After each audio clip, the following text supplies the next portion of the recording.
Hey, Hanshi here. Let's talk a little bit about getting your kids to class. See if this sounds familiar. Hanshi, my kid loves it once he's here, but he gives me a really hard time about coming. Another one, I'm so tired of fighting with them about getting to class, even though they love it when they're here. How about this one? I know this is good for them, and I know they're glad once they're here, but they argue with me every single time. And finally, he just doesn't want to stop playing on the PS5 to come to class. Heard that one twice in the past 2 weeks from parents of teenagers.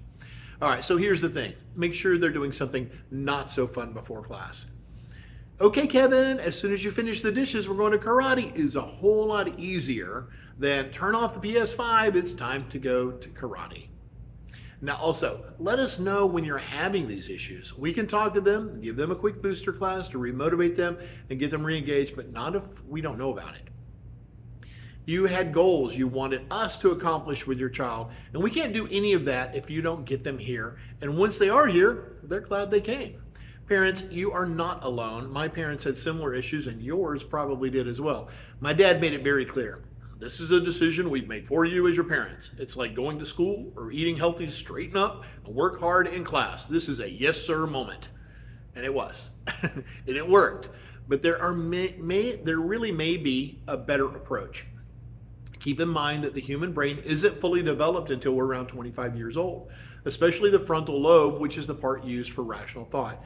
It's why insurance is so high on drivers until they hit that age. Until that time, they can be very impulsive and will have difficulty rationalizing that if I do this today, it will make life easier for me in the future. Parents, tell me you haven't seen this in their schoolwork, chores, and nearly everything else. So what should you do? There are a lot of approaches, but the top child development specialists recommend a reward system over a punishment system. Think of it as the carrot and the stick.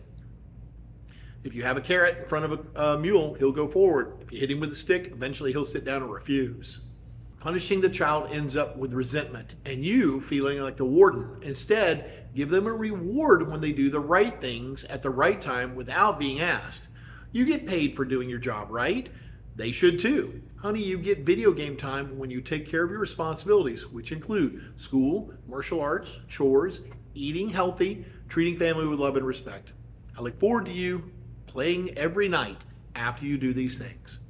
Here's the hard part. They must do them without being reminded and with no lip. And you need to set a consistent time limit on video games. Oh, and you have to follow through.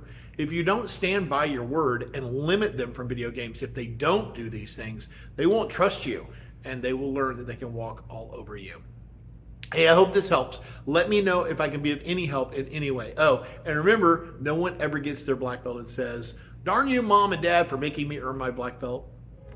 See you on the floor.